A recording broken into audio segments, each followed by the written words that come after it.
All right, we are live for the final live stream of 2021. Opening some records, talking some music. It's going to be fun, so thank you for joining. If you've joined after the fact, that's fine. If you're joining for this, hopefully we can get some good chats in. So I'm going to wait for a few people to trickle in, and then I'll start unboxing, and then we'll do this as we always do. So thank you for joining me on this lovely evening. Depending on where you live, it might not be evening. I don't know. But yeah. I hope you guys are having a nice holiday so far. Obviously, some of our plans have probably changed due to various issues with the world. But hopefully you can still make the best of it. What's up, Jason? How are you? I feel like I thought that a stream this close to Christmas might be troubling to get the usual crowd in because some people are with their families, but such is life. I think we'll get a decent crowd in here. I have a bunch of records to open. I think I have 1, 2, 3, 4, 5, 6, 7, 8, 9, 10 records to open, which is nice. Then I got some updates for you guys with the store, which I'll share after. I'm gonna make you sit through the unboxing first. Scotty, nice. Burbank. I lived in Burbank once upon a time. Tony's here. Yeah, no, she woke up. Travis, Frank. We got another Tony. Tim, Macadoko. All right, I think this is enough to get started. I always do the first 2 records, and then like 50 people show up and are like, what have I missed? But I can't stop that. Deputy Dog, nice to see you. What's up, David? If you guys can all hit the like button, it costs you $0 and it helps me, I think, a little bit. It might not. At this point, I think YouTube is actively doing everything they can to put a pillow over my channel's face. But I'm not here to talk about that. I'm here to talk about records, something we all love. And if you guys have questions for me during the unboxing portion, I probably won't be answering questions yet. I'm going to get through all the records first, and at that point, I will then do some Q&A. But if you want to drop me a super chat, I always appreciate that. 'Tis the season to be giving. I don't know. I always appreciate a nice super chat, and I'll answer whatever question you super chat me with. All right, let's get started. This one actually just arrived. Literally, I was 15 minutes away from starting the stream, and I heard the door. So this is obviously fate that they wanted to be. What's up, Chris? Caesar. All right, here we go.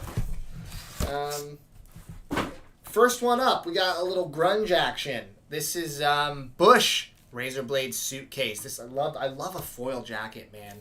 I just love when it's so shiny and beautiful. I didn't see Adam's here too. What's up, Adam? So this is Bush's, I believe, their second record. I hope I'm not wrong on that. I really love Bush's first record. I think that's an absolute grunge classic. This one is not as good. Nothing they've done since has been as good as that record, but I do enjoy a lot of the tunes on here. I think they haven't really fallen off yet. And this is the 10 Bands for One Cause series that they've been doing. It's for breast cancer. They do everything on pink vinyl, and they have I think they pick like 10 albums a year, I believe. So maybe they do it twice a year. I'm not quite sure, but yeah, I didn't own this record. I only owned their first record, so I decided that I was gonna support the cause and get some more grunge in my life. So I hopefully it's a good pressing. I don't know. I suppose we will find out. Pink obviously makes no sense with the actual color of the jacket itself, but that's okay. That is all right. All right, we got another one right here. Just destroyed that mailer. Hey, Tyler, first super chat of the last live stream. Thank you so much. Thoughts on John Mayer, going to see him in March. I like John Mayer. I actually, Sob Rock is sitting down there. I haven't spun it yet. I haven't even heard it yet, outside of like the 2 singles. I think John Mayer is very underrated as a guitarist. I mean, people, if you know, you know. John Mayer Trio is the best stuff he's ever done. I have the 4-disc live album that he did, and it's one of the best sounding records I own. Also, some of the best renditions of some of his best songs. So, Very cool. Oh, this one. I don't know if Kat's here yet, but I know there's a Kat. If Kat was watching this, she would appreciate this. Inside. If you guys watched, this is actually funny. I got this today. I think this is just the... I have like every variant of this pre-ordered. This is just the standard black, which I think was the first I ever pre-ordered. And then I realized, oh, he's doing a bunch of variants and I couldn't help myself. But if you guys are following my... If you watched my top 10 albums of the year, you'll know that this ranked at number 4, which is crazy because a lot of people view Bo Burnham as just a comedian. But he is a musical genius. And this album, it transcends just musical comedy. It's just brilliant and poignant, and the songs are endlessly listenable. So I had to cop a couple variants for sure. But yeah, this is I'm excited to own this. I'm excited to see all the art inside, and pun intended. And yeah. This is, I like, there's some embossing on the cover. Way to go, Bo. Way to care about your packaging. I feel like Bo is not the kind of person that would just let, like, some label take control of his art. I feel like he probably had some say in the variants and in the packaging. Anyway, I'm going back through my top 10 albums of the year every day, kind of giving one of the artists a shout out, because that video I put a lot of work into every year, and it usually does pretty poorly. But I love doing it, so I'm going to keep doing it. But I thought maybe this year if I kept showing the artists for the 10 days following, maybe it would get the video more traction. I don't know. It's not working as I anticipated, but such is life. All right. Oh no, these I'm usually good at. Look at that. What a bummer. All right, the rest of it came fairly easily. Let's see what we got here.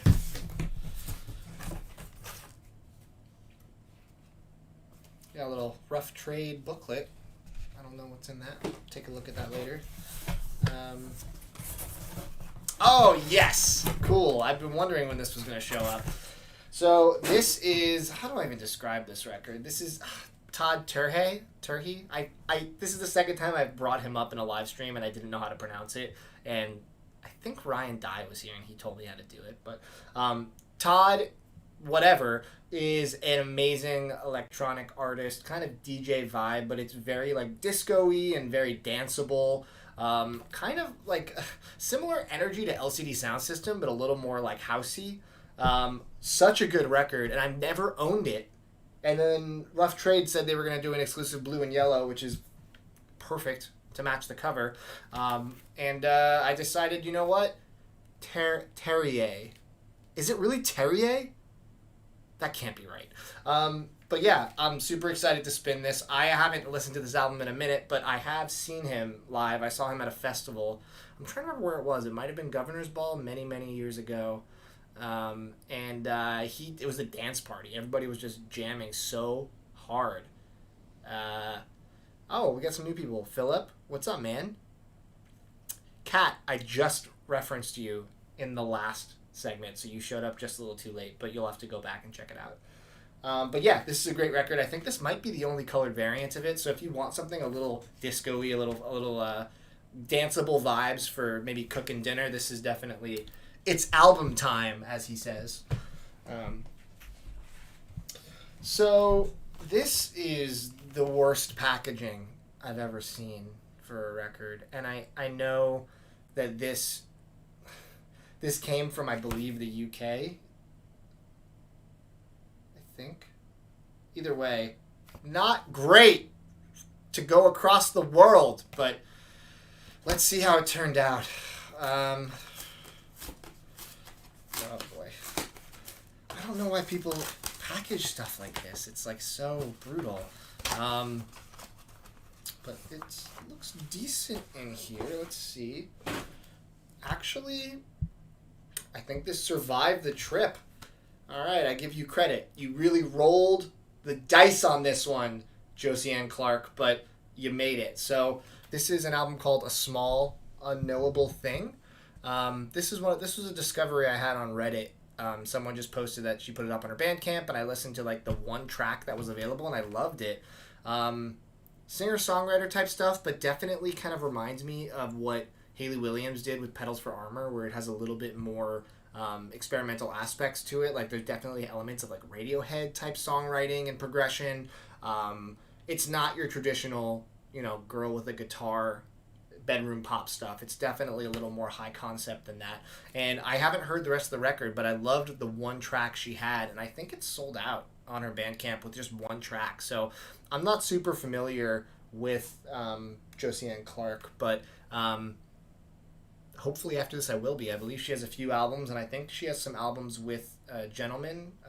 They're like a duo of some kind. So yeah, excited to give this a full listen. Hopefully it's as strong as that one track. All right, let's keep going. Where did I put my... Oh, here we go. Almost lost it. All right. Can we just talk for a second? It's a miracle that I have never, knock on wood, I've never sliced myself on any of these live streams. I mean, I'm playing with a box cutter recklessly. It's kind of incredible. This is probably the one where I slice myself, but I just want to say, up until this moment, I've been pretty good, so that's exciting. All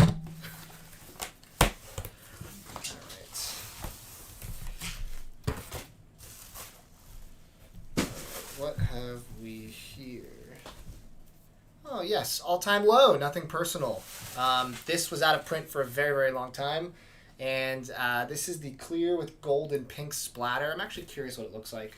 Sometimes, splatters can be so wildly differing when it comes to the mock-up versus the execution. So let's see. I mean, this is probably my second favorite All-Time Low record. Oh, Scotty!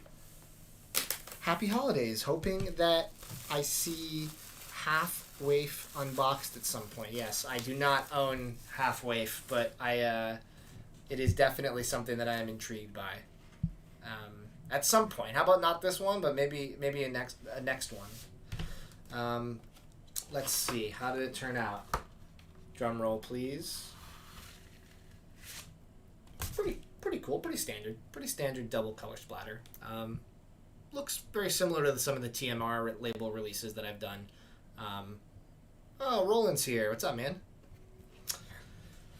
Yeah, so I'm glad they reissued this. Like, even the black pressing of this from when it first came out went for crazy money. But yeah, this is a solid pop punk record without a doubt. Nothing Personal, if you haven't checked it out. I think their big one is why am I forgetting the name of it? The one with Dear Maria, Count Me In. So Wrong It's Right. There we go. There's so many things just rattling around my brain, like song titles and album titles, it sometimes gets to be overwhelming. But yeah, I'm glad this got a repress, and it's like a very, very wide repress. I've seen like at least 3 variants for it. Should be easy enough to get your hands on if that is what you so choose. All right, let's keep going. No slicing, no hand slicing.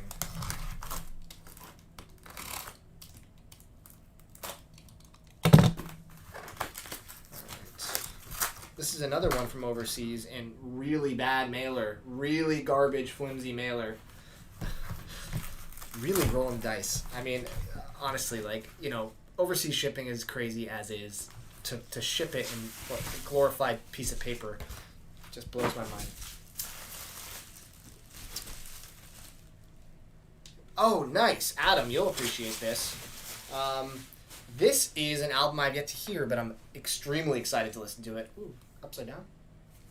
They put it in upside down, so I'll hold it like this. This is Idealism, which is, I know, one of Adam's favorite lo-fi producers. It's one of mine as well. I would say his album Growth is one of my top 5 lo-fi albums. It's out of print, very hard to find. But this is, I guess, his new album, Sit in Silence. And if it's half as good as Growth, it's going to be an unbelievable listen. And the thing about lo-fi hip-hop for me is that so many songs blend together and have a very similar kind of repetitive vibe. And the problem with my a lot of the comps that come out, like the chill hop comps and not so much the Lonely Cow or now Lo-Fi Girl, those are pretty good usually, especially the first volume or 2.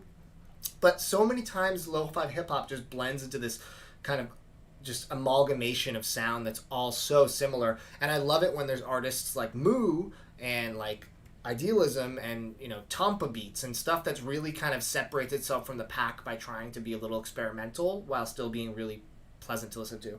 And idealism growth is a very atmospheric, it almost feels like you're walking around like in a rainy city at night. It's very nice.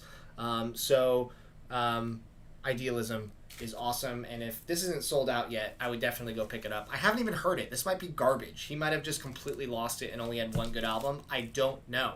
But I love that Roland's in here saying that Moo is great, because I remember I sat in the car with Roland and I was really excited to show him Moo on a long drive, and I showed it to him and he was like, it's okay. And it broke my heart because that's one of my favorite records. And now that everyone else is into it, Roland, you poser. No, I'm just glad that Moo is spreading. The gospel of Moo is spreading, and I'm very excited for the follow-up record to come out next year. I think that'll definitely be in my top 10. I can just tell. I mean, the guy is a French genius. A French genius, I say. All right, what have we here? This is one of those extremely well-packed puzzles. It's like a puzzle record to open. Who needs Zelda when you have record puzzles? Alright. What is happening here?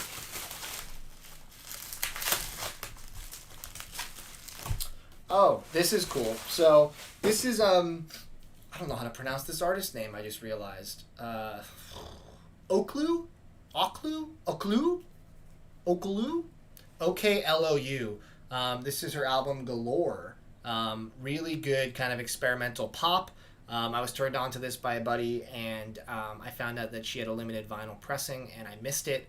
And then she did a really brief repress, and I missed it.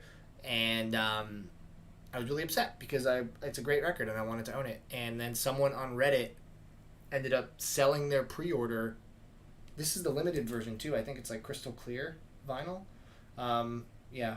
They sold it for what they paid for it, which is really awesome of them. So I grabbed this from someone on Reddit, so that was really, really kind of them. Excited to give it a spin. Hopefully it's a good pressing. Really interesting artist, Oklou. If you haven't checked her out yet, I feel like you might dig her. Alright, pull the tabs open. Almost in one.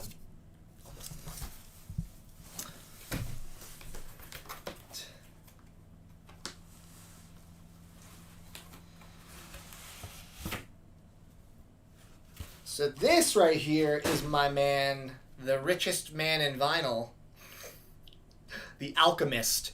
The Alchemist is known notoriously for selling out large quantities of limited records on his site for insane prices. Like, he'll price the standard black variant, which is now a thing. It's funny, like, I did a video about how to solve this, like, hip-hop dilemma where all of these things were coming out and they were so expensive and so limited and it was like crazy. I said, just have a standard black variant that won't sell out easily and then do limited records for the collectors. And then Alchemist, I'm not going to say he saw my video, but maybe he saw my video and now he does that, which is great. This was still limited though. It just wasn't as limited as the other two. The variants were priced at like $40, and then the first colored one was like $60 or $70, and then the third colored one was $100. The only difference was like some minor art differences, I think. Crazy. And color, absolutely crazy. Almost just dropped it. But I went with the standard black on this one. I didn't really think that the extra color or the extra covers were really justified, in my opinion. This is a really solid EP by Action Bronson later in his career, which is funny because I really feel like ever since Blue Chips 2, when he started putting out his actual studio records, his rapping got less inspired and it was a little more generic. It wasn't as exciting as his mixtape era with Rare Chandeliers, Dr. Lecter, Blue Chips 1 and 2, Well Done. Those were all so inspired and they really bumped Action up to one of my favorite rappers, and his studio output is kind of underwhelming to me. But this EP, I mean, Alchemist and Action Bronson is like, it's like peanut butter and jelly. If you haven't watched his food show, That's Delicious, it's amazing, and Alchemist is actually in the show and he's such a curmudgeon, it's hilarious. Oh yeah, the $100 one of the signed print by him and Action Bronson. I mean, yeah, that's kind of cool, I guess, but I don't know. A signed print doesn't do it for me. Signed jackets are the way to go, in my opinion. But yeah, excited to give this a spin. Usually Alchemist records sound pretty good, thankfully. Imagine if they sounded bad and that they also cost that much. That would be crazy.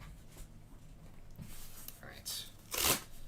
Oh my god, I'm really butchering it today. Just really just blowing. Can we just talk about how poorly I'm doing this? There we go. You know what they say, 5th time's the charm, as they say.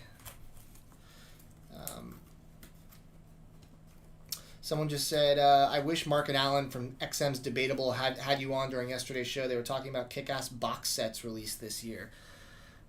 Yeah, those guys are fantastic. For those of you that don't know, I've been asked to go on Sirius XM a few times as like the vinyl expert, which is awesome. And I'm very proud of that. And there's a show, Debatable, that I've been on a few times. There was another show that I did. It was like a game show that I co-hosted in the studio. This is pre-COVID with Rebecca Black, which was crazy because she since then has gotten crazy famous. Like, she was famous obviously, but like now she's like superstar. But yeah, I've been on Debatable a few times talking vinyl, and I always like when they give me a call and tell me to come join, but it's kind of just very sporadic, sometimes very last minute. So I don't know. Ultimately, I feel like XM should just give me a show about vinyl. I mean, can you guys start a petition? I do it on YouTube. Give me the global platform. I would love to talk everything vinyl and interview artists about their record collections and all that stuff. That would be my dream, actually. So someone start a change.org petition. Let's get this happening. All right. Right here, this is an album I picked up because I couldn't not. It's My Pet Flamingo, which is one of my favorite vaporwave labels from the UK. Wichita LimeWire. This is the actual album's called what's it called? Still on the Lime.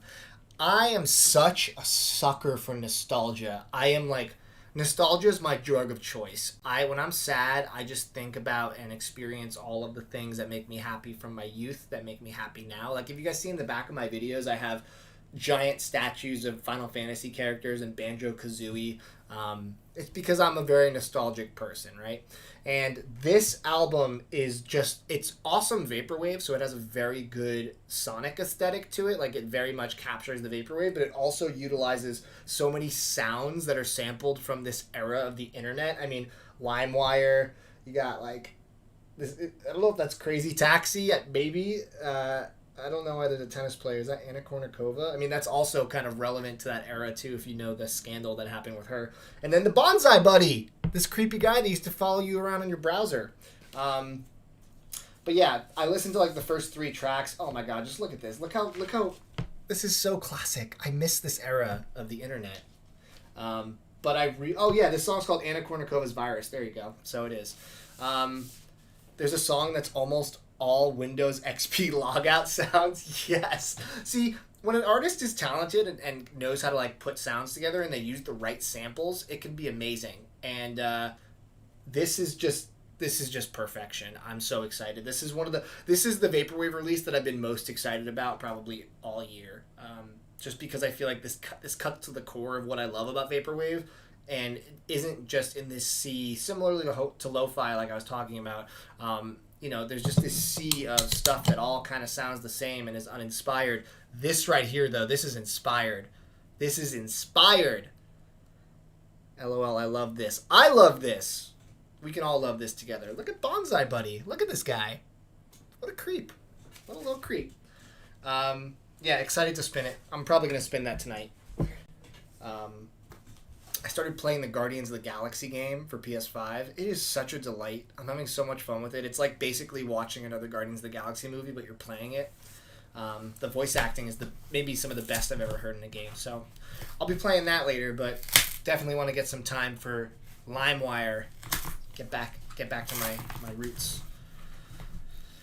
People, hit the like button, please. That's what I'm saying, you know. Everyone, 66 viewers, 26 likes. Just hit that like button. It costs you $0. It helps me, maybe. Or if you don't want to help me, don't hit it. That's fine. This is America. You can do whatever you want. And by this is America, I mean some of you are not in America.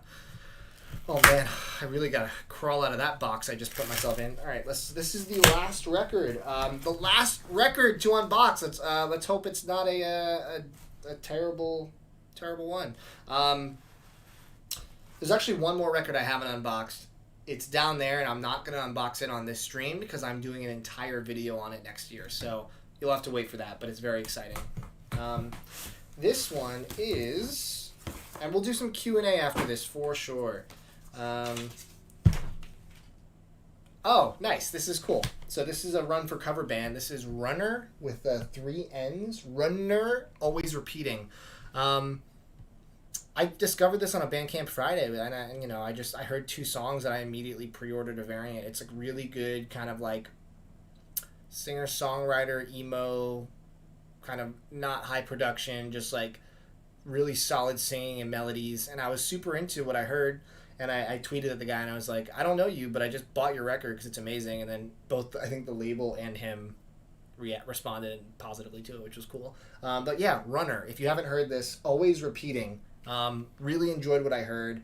Kind of like woodsy vibes to it. It has like that kind of like go in the woods and listen and drink some coffee and listen to it kind of vibes. So yeah, definitely a cool record. Excited to spin it and hear the whole thing. So that is the unboxing, but we're not done here. I'm going to answer questions. Actually, before we do questions, I should give you guys a store update because I'm sure many of you are curious about that, hopefully. We originally were down the road with the space that was out of our budget considerably and ended up not going with it. Went down the road with another space, really far down the road to the point where we sent the letter of intent back and forth, and ultimately we reached the stage of the lease, and we were sending the lease back and forth. And unfortunately, the landlord was not amenable to any of my requests. They were pretty simple. They weren't asking for too much at all, but they rejected every single thing I asked for to kind of protect myself in the lease and not sign like a bunk deal. So unfortunately, we kind of put that on pause. I don't know if we're going to move forward with them. I feel like it's up in the air at this point. But the good news, there is good news to this story. There's another place in play, and I think it might be the best of all. It's priced in between the place that's out of our budget and right in the budget. It's a little more expensive. It's a little smaller than I wanted, but the neighborhood is incredible. It's one of the most desirable and best neighborhoods that the store could be in Portland. It's really close to a really great brewery, which I think could provide a lot of synergy, especially for the in-store live shows. And it's just like, I like the energy of the space and the layout, and I think if we can come to an agreement, they want to do the deal. They're very interested in working with me. We're just kind of figuring out some costs for some contractors when it comes to building out certain things that it needs, like a bathroom that it doesn't have and a back storage area, things like that. So I think, fingers crossed, I don't want to get my hopes up, but I think this could be the spot. And I am really excited to, ideally, early next year, be able to share that I signed the lease, because then I can begin all the content about building out the store, which is what I've been kind of sitting on my hands on, because the lease has been just like, finding the spot has taken me all year. It's been brutal, this search, but I do hope that I'm in the home stretch and the store will hopefully be getting underway. You know, when I sign the lease, I'll be able to more accurately say what month it'll be open, but, you know, spring at the latest is what I'm looking at. So hopefully we can get it up and running soon, but I'm very excited. There is momentum. I just haven't been posting about it because I've been so hunkered down trying to lock in this space and running around doing tours and talking to brokers, and it's been a whole thing, but ultimately positive. And I think we have some good news to look forward to. So everyone, cross your fingers for the TMR store. And Chris, I stopped at Exiled Records last week. It's a great store. A little too much metal for my taste, but a nice layout. Small hole in the wall, very nice and clean. Yeah, I agree. It is a very small store. I feel like the store that the space I'm looking at is a different layout than Exiled, but a very similar square footage probably. So yeah, I think I can make something come together. All right, let's do some Q&A. Give me some good questions, guys. I want the heavy hitters.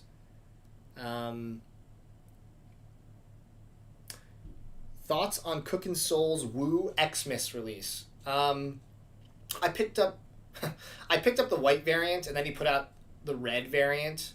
No, the green variant, and I was like, the green's way better than the white. So I picked up the green, and then he put out the red, and I was like, this man knows how to sell overpriced records. I'm a huge fan of Cookin' Soul's music. I think his records are a little overpriced, unfortunately, for what you get. Bare bones packaging, oftentimes black vinyl. But I did pre-order all 3 variants, I believe, because I told myself, whichever variant sounds the best, I'll keep, and the other ones I'll put in the store. Probably next Christmas, to get that Wu-Tang Christmas energy going, because those are going to be out of print a year from now. And people, if the Doom Christmas record is any indication, that's gonna be, someone's gonna be excited about that. Is the lack of a toilet a deal breaker? It is and it isn't. I mean, I feel like I have to have a bathroom in the store. Like, what if I have to pee? What do I do? I can't shut the store down and find a Starbucks. Like, I guess it's Portland. It would not be a Starbucks usually. It would be more of a Dutch Brothers. But anyway, it's not a deal breaker, but I would like to have a small bathroom built at the very least. Best way to clean a Stylist? That's a really great question. And after all the controversy with the gel cleaners, I really don't have a good answer for that right now. I don't want to misinform anybody. I've always been wary of the Stylist brushes. I feel like if you do it wrong, you might damage something. So that'll be my research for next year, the best way to clean a Stylist. Because right now I just feel like it's risky in certain aspects. Thoughts on Get Back? I have not had time to watch Get Back. That is a massive documentary. I am interested in it. I think I will watch it at some point, but I'm hearing it's fantastic. I mean, I would like to watch it. I just need like a day where I have nothing going on. How's the record club coming along? The record club is great. I mean, right now, like, we have a handful of people that are subscribed for the year, which is awesome and really helping me with these initial funds for the store. We have a couple short-term subscriptions. If people are interested and didn't want to do the whole year, email me. I have been working out some stuff with people to get shorter-term subs ahead of time, so if that's something you're interested in. If you don't know, I'm doing a record club in conjunction with the store. It's just going to be 2 records every month that I am curating, and I'm going to write up something about why I chose them and why you should have them in your collection. Everyone gets the same ones every month, and then everyone also, as a bonus gift, gets a random used record, and it's not going to be a beater. It's going to be something cool. So I'm doing that, and it's going to start up probably the month after the store opens, because I need probably time to get my footing at the store, but it's coming along nicely, for sure. Thank you for asking.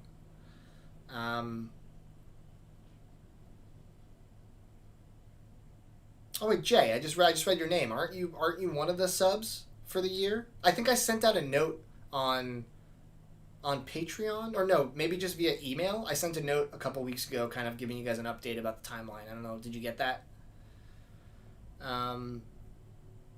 Finally got to see Sports Team live last month. Thoughts on Sports Team? I don't know what Sports Team is. When did I start collecting, and what got me into collecting? I started collecting heavily in 2013. I've always had like an addictive personality when it comes to like collecting things. I grew up when I was young. I collected little turtle figurines, and then I collected action figures after that, and then I collected retro video games. And now I collect, concert and screen print art and vinyl.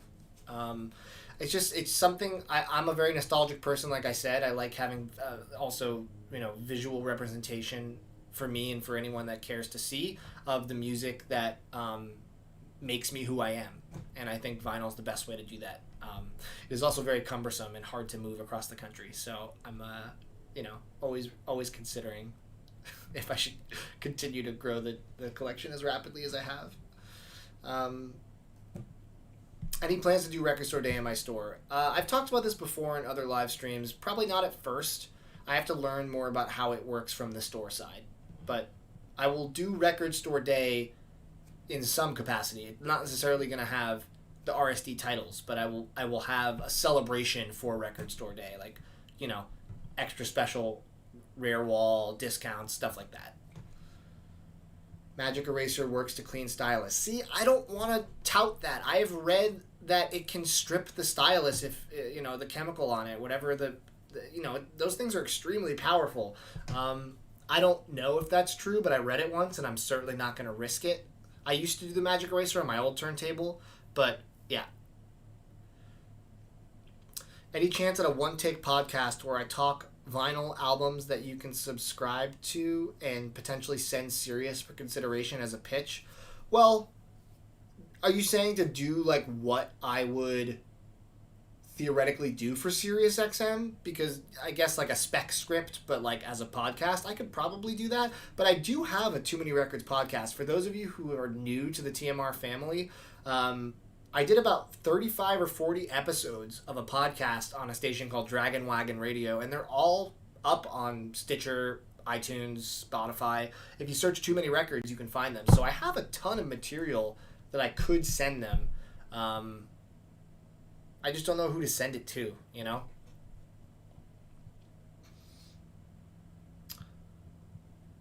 Saw I checked out the new Little Sims on Instagram recently. What were my thoughts? I loved it. I'm actually embarrassed that it took me this long to listen to it.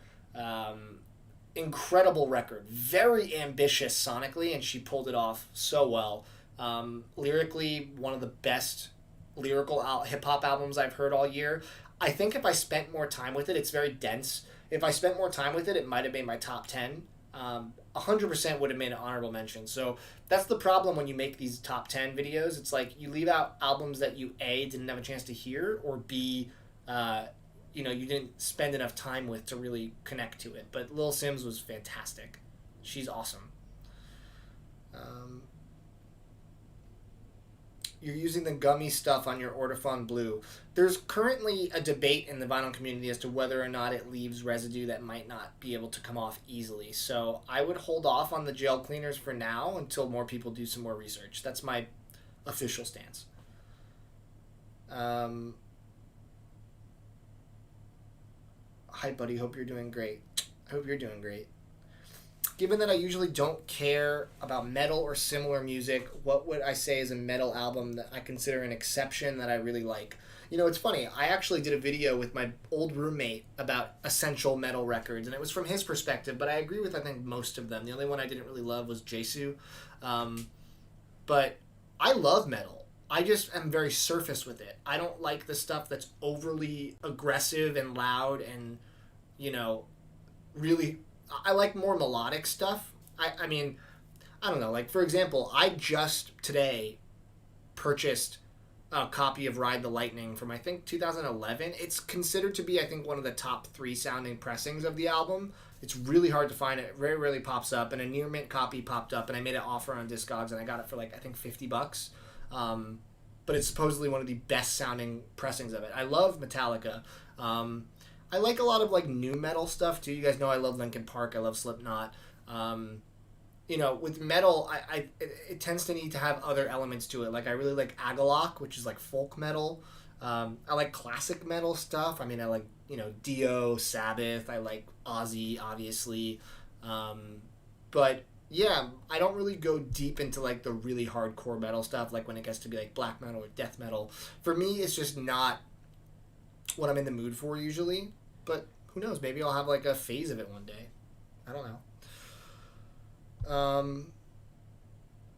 I didn't talk music enough on the podcast. That's a fair assessment. I feel like I like to talk about, I mean, some of the podcasts, I mean, like I had 3 podcasts where my buddy and I went through all of Pearl Jam's discography. So, I mean, there were some we talked deep about the music, but sometimes it was about my guests' relationship with certain artists more than it was about specific music. Unrelated to your last question, have I heard the latest Amigo the Devil album? I actually, I've seen the name before, but I've never listened to Amigo the Devil. Is that like that genre murder folk? Am I making that up?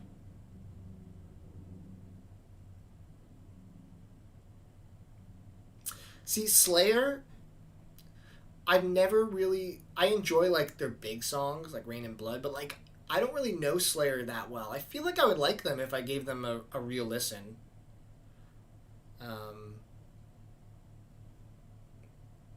Yo, what's up, Ryan? Double Ryans. Have I heard the Correspondents before? They were a smaller swing band. No, you know what? I don't really listen to swing. Swing is not necessarily a genre that that resonates with me personally, but it's a bummer that the guy passed away. Highly recommend Behemoth, particularly The Satanist. Okay, if you think I would like it. My big pet peeve with metal is that metalheads are really passionate about their music, right? Like we all are as music fans. But metalheads, when I try to get recommendations, they just ignore what I say about what I like, and they just tell me their favorite bands. And it's like never what I want to hear. It's like not the kind of metal that I like. And I'm just like, man, like I just want you to listen to what I said I like and then tell me what's similar, not what you think I should listen to. So hopefully Behemoth is along the lines of the bands I mentioned and not just like really in your face. Going to put you on Nightwish. Honestly, I've been waiting for you to push it on me. Nightwish is one of those bands that I've always been curious about, and their catalog is so massive, I don't even know where to start. I know you were telling me I should do reaction videos to music. Would you guys want that? Like, how about let's open this up to the forum. Would you guys want me to do reaction videos to songs and or albums? I don't know how to do it without getting like a YouTube strike. I know that the copyright system has changed considerably over the past few years, but there are channels that get like millions of views of people reacting to stuff, and I feel like I would do a good reaction video to stuff like genres or artists I've never heard, but I just don't know how to do it. If anyone knows how to do it and not get my channel deleted, please reach out to me and let me know, because I would love it. And you know what? For the idea, Kat, I will do Nightwish as my first video if I can figure out the right way to do it. See, Matt just said Twitch stream reactions. I could definitely do it on Twitch. I just feel like getting my audience on here to go to Twitch is going to be like a massive endeavor. Like, people are just not going to follow me over. So I wish there was a way to kind of compound it with the YouTube stuff, because that's like what I've been building for so long. But I just saw Ryan's comment, Behemoth is heavy as balls.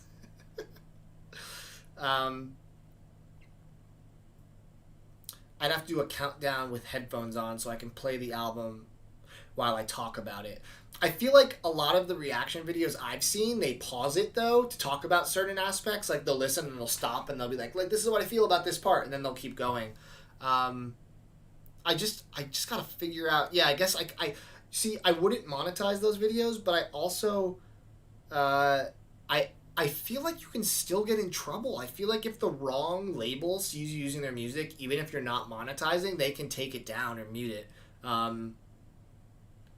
Needle Drop does it, but listens off screen and pauses and makes a comment. See, how is that entertaining? You're just watching someone in silence, like listening, and then they react to something you can't hear. Like, I don't understand how that's a compelling video. Yeah, I mean, Needle Drop is extremely successful, so I feel like he can go on cam and just cough for like 10 minutes straight and get a ton of positive reaction. But like, for your average person, like, how does it work on like an actual conceptual level, you know? You'd recommend the album once to start me off on Nightwish. Okay. You know what's funny? I'm going to get so much crap for this. I feel like certain people in this chat are going to get mad at me. I don't know anything about Nightwish. I only know the general concept of their music and the aesthetic. But, like, to me, I lump in my head Evanescence and Nightwish together as, like, the same type of music. And, you know, for a long time, Evanescence was a band I made fun of. But as I'm getting older and kind of appreciating stuff from my youth, I can kind of appreciate Evanescence more as what they were and what they were for the time period, a lot more than when I was in the time period when it was coming out. And I know that Nightwish has a lot more musical ability probably than like a rap rock group from that era. But I don't know. Am I crazy to think that it's like the same kind of thing?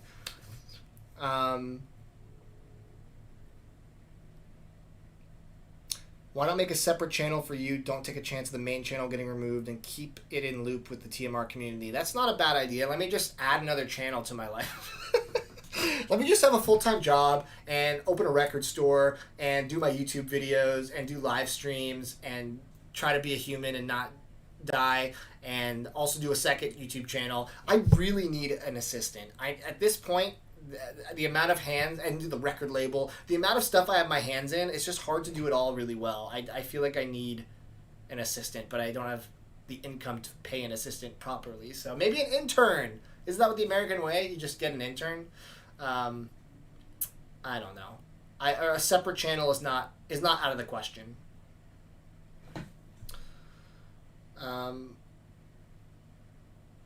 You love watching reaction videos because you feel like you're listening to the song for the first time too. I mean, yeah, that's a visceral human feeling. I get that. You will be my Nightwish teacher. All right, maybe the script can flip for this one artist. I'm too used to being the teacher for many. Did I listen to the Lingua Ignata album? I don't think I did. I'm sorry if you asked me to and I just forgot. Can you send it to me again? Definitely not metal, but have I listened to Dodie? Seems like she'd be up my alley. Corey, you just got me to listen to Oland, and now you're going to put me onto another artist? You're going to try to... I'm going to make you wait till the end of 2022 to listen now. This is just our dynamic, and you're going to have to live with it. Do I follow Turning the Tables, a great reaction video channel? Yeah, I watch that guy, and you know what? I'm so mad that he does that because it's such a good concept, and I wish I could have thought of doing it first. There's actually 2 channels that popped up and blew up this year that I'm sitting here with my 6-year flag with my channel growing at a snail's pace, and I'm watching them, and I'm like, go. But there's that guy, Turning the Tables, which is hilarious concept and really well executed. And there's another guy that does 10-second album reviews, and the videos are so low thought and low energy and just the dumbest jokes, and my man is crushing it. He has 80,000 views per video. He has 80,000 subscribers in less than a year, and I'm like, what am I doing over here trying to do this thoughtful content? I just got to put out a bunch of BS or get my dad on. I don't know. It's just it's tough on YouTube to see what works because it's almost like you have no idea, and I'm so pot committed to what I've been doing. I don't know how to shake it up enough, and I'm thinking maybe the reaction stuff in conjunction with the store content could be the next phase, you know?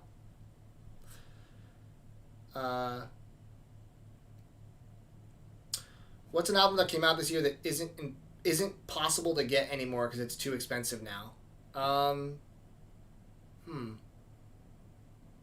It's a good question. I don't know if I have an answer to that right away.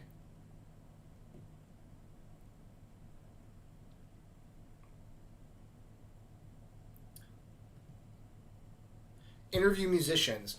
I love interview musicians. I did interviews on the podcast. They were really fun. And then I've done a couple on the channel, and the ones on the channel never did well. One of my favorite videos on the channel is when I got the lead singer of May to come record shop with me. We were just talking music and influences. He was pulling out records, he was pulling out Kanye records that I loved, and it was super cool. And May is one of my favorite bands, and yeah, that video did not that great. I thought that would do a lot better. So it's the things that I think would do really well don't seem to perform well, and then the things that I think are going to do terribly do really well. And it's a very bizarre relationship to have with your own content, you know?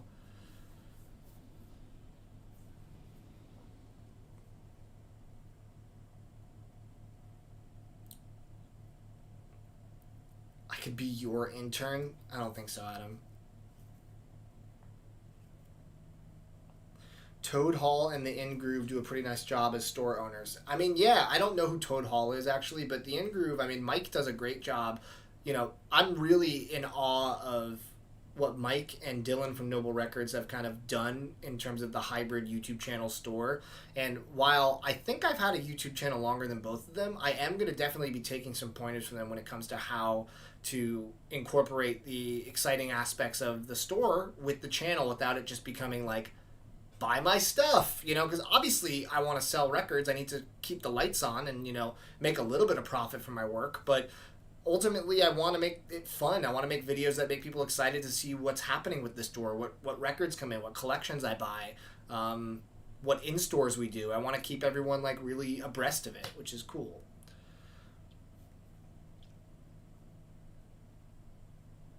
That's why I wish my dad a happy birthday on the Facebook group, trying to loop him in for the future Daddy Reacts. Who was in the live stream where we decided that I'm going to change my channel name to Analog Daddy? that would be the name if I had my dad reacting to music. It would be Analog Daddy, which is hilarious. That May video got you into their music. That's amazing. Yeah, I think May is a band that just everybody should listen to.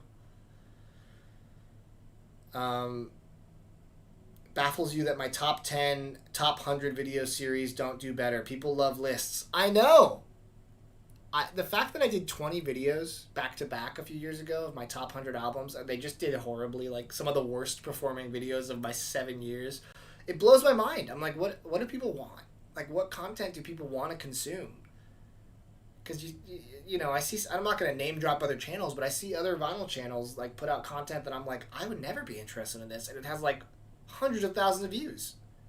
It's very strange. Like, I thought I had my finger on the pulse, but sometimes you're just like, I have no earthly clue what will get someone to watch, you know?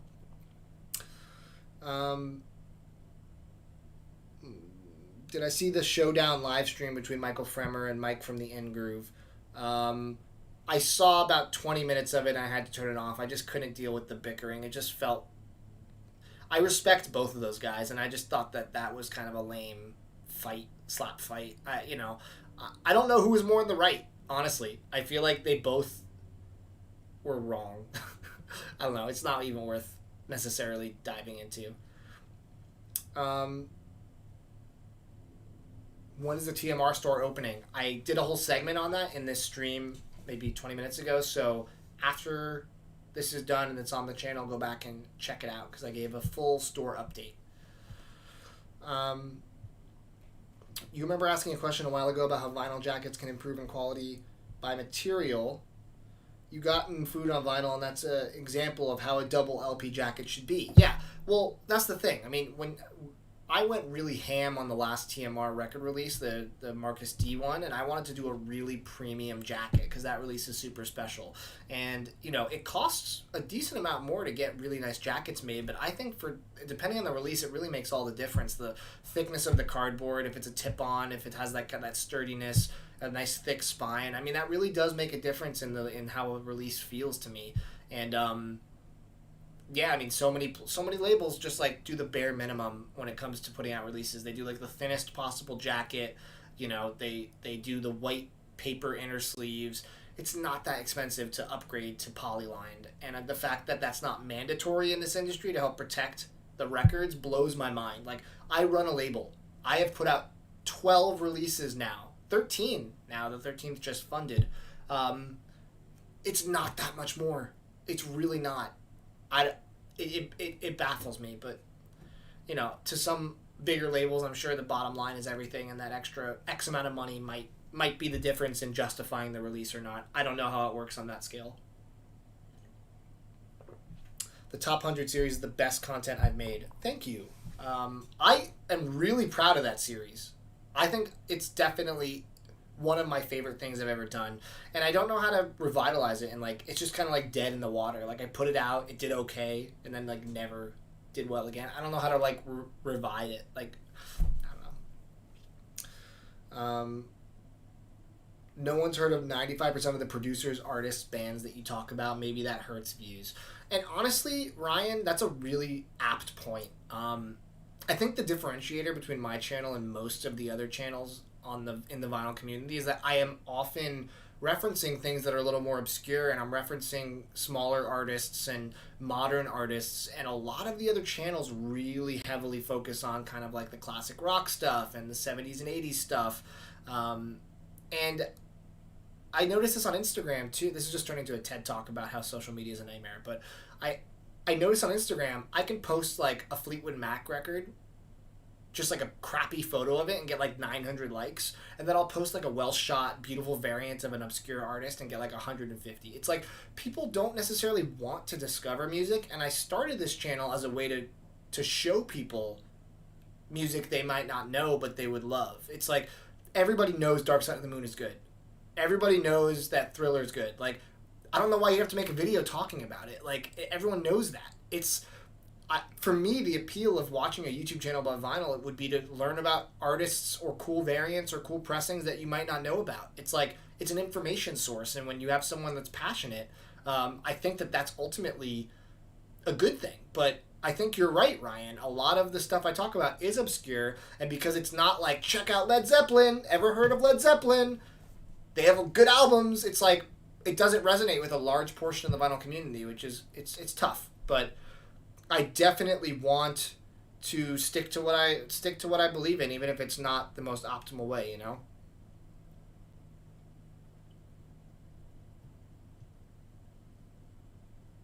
The ambient music video is your favorite TMR video. Man, that was ages ago. That was back when Chris was working with me on the channel. Chris Diaz, I miss that man. He's so busy. We barely talk these days, and he's just like such a good friend of mine, and I miss him greatly. But then how do you explain the Taylor Swift video? She's as popular as can be. I think, Roland, that the Taylor Swift video flopping is just, it's something about YouTube that's screwing me over. The fact that I put out videos and it doesn't send notifications to like most people, there's just something in the algorithm that's decided my channel is not worthy of fast expansion. But that's fine, because you know what? I have to next year. One of my resolutions is to try to look at everything more positively. I can be a very realistic but also negative person, and I really believe that I need to really focus more, for my mental health too, about the things that are amazing that have come from TMR. The awesome people I have met, like many of you. We talk outside of the channel every now and again, or frequently.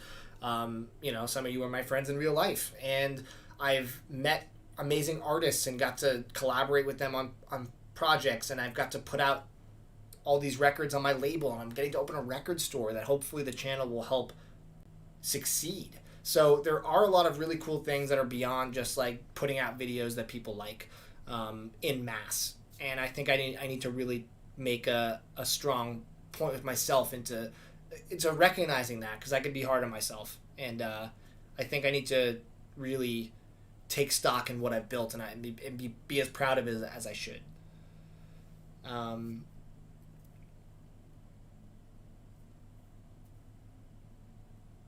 One of your favorite videos of mine is the Essential Brazilian albums with Sandy. Sandy is just so much fun to do videos with.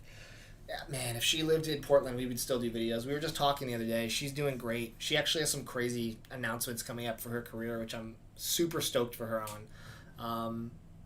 But yeah, I miss doing videos with Sandy. I think we had a really fun dynamic going on, and you know, it wasn't her passion to do this. It was acting is her passion. So I hope that I can get her on in another video down the road. It's just difficult when there's a global thing happening, and we live in different states.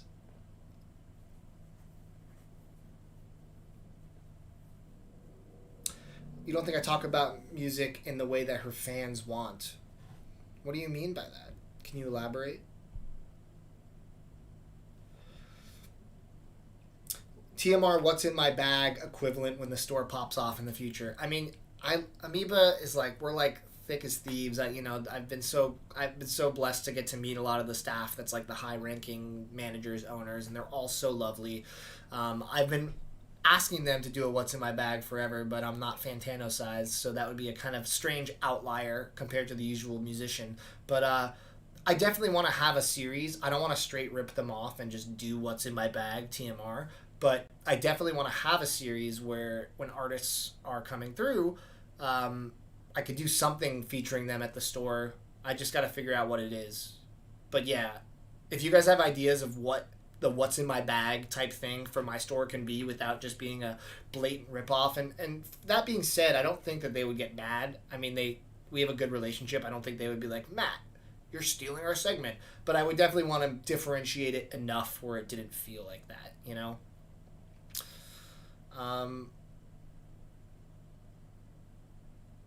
I I should interview Fantano. I've reached out to him probably 5 times since 2016 about doing videos, and he's never responded. He did comment on a Damn It Sandy video back in 2015. It was, I think, of Montreal review. I think he commented something like, "You guys are adorable," or something. In retrospect, probably condescending. But either way, I would love to interview Fantano about his relationship with vinyl. Because he talks about it, but not nearly as much as just music. And I think that I am the perfect person to conduct that interview. He just has never responded to me. So if you guys want to hit him up on social and tell him to do that interview, I would be happy to do it. He just needs to acknowledge me, senpai. Has Amoeba ever offered me to work for them in some way? No, they've never sponsored a video.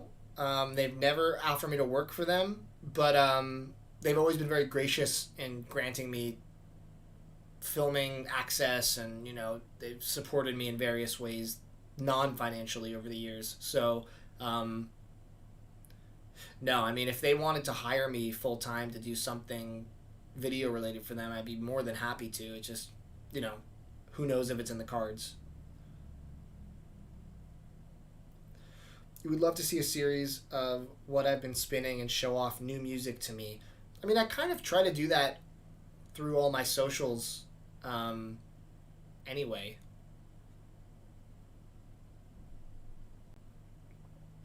Me going off about Taylor Swift got the record collectors angry. I mean, if you watch that video, I praised almost every record of hers. I love Taylor Swift. There's only 2 records I don't like. And the rest of them, I had nothing but positive things to say. So that can't be true. Fantano's too pretentious, IMO. I watched a few of his videos, had to unsubscribe. I don't have the patience for long album reviews from people that aren't me, so I don't really watch his channel too frequently, only if there's like an album I'm very curious about his specific thought on. But I mean, he's doing something right, because the man's got millions of people that love him. So maybe pretension can work. What do I recommend as a starter turntable? Well, John, I just did a video a couple weeks ago called The Holiday Gift Guide, and I outline, I think, 4 or 5 different turntables for different price points. So I would encourage you after this to go check that out, and hopefully that can answer your question. And if you have any more questions after that, I'm happy to answer if you shoot me a DM. Questlove's collection would be a great interview. I mean, yeah, that's like the holy grail. Questlove, or Madlib, or who else would be crazy? There's so many musicians that just have wild record collections I would love to dig through. Emancipators in Portland, that's good to know. Maybe I can coax him into doing an in-store performance. I don't want to get my hopes up on this, but I've been talking to Young Bay, and he might be interested in doing an in-store performance at the store next year, which would be awesome. I'm a huge fan of him and his future funk stylings. So, who knows? All right, wow, we're already at the hour mark. I feel like the conversation is really good, so I'm going to keep it going for a few minutes, but then I'm probably going to wrap up shortly, because we've been talking for an hour, which is great. Oh, good thing I didn't shut it off. David with the super chat. Happy holidays. Thank you. Definitely a primary source of entertainment over these tough few years. Well, thank you. That means a lot. I'm glad that I was able to put out stuff that could bring you some light. These 2 years have probably been the hardest 2 years of my life for many reasons outside of just the pandemic. But yeah, doing these live streams and getting to chat with you guys has definitely been bright spots in what was otherwise fairly dark. So I'm glad that it can be symbiotic and, go both ways. DJ Shadow's collection. Hey, I own a couple pieces of DJ Shadow's collection based on his garage sales he did in LA for a few years.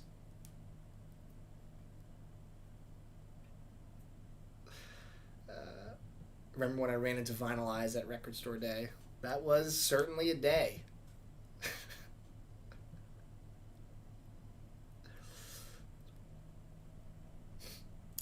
Elon Musk would be a sick interview. All right, now we're going off the rails, folks.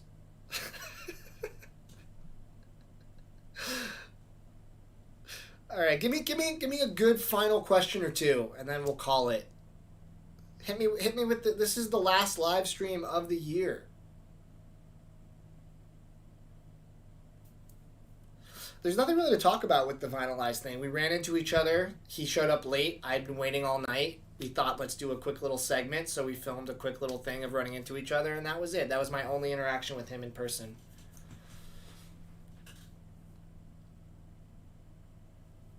Elon Musk put out a record? Okay, I hadn't heard about that.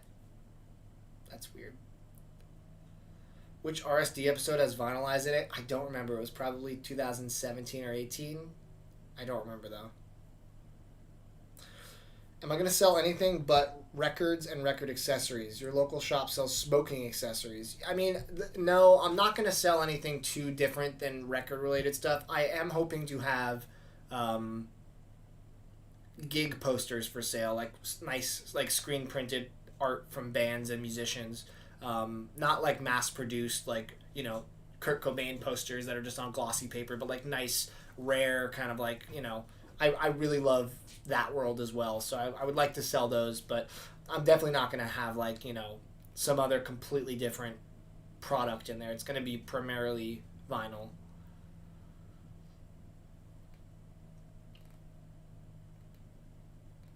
Did I watch the new Spider-Man movie? I did, and I loved it. I loved it. Maybe my favorite Marvel movie.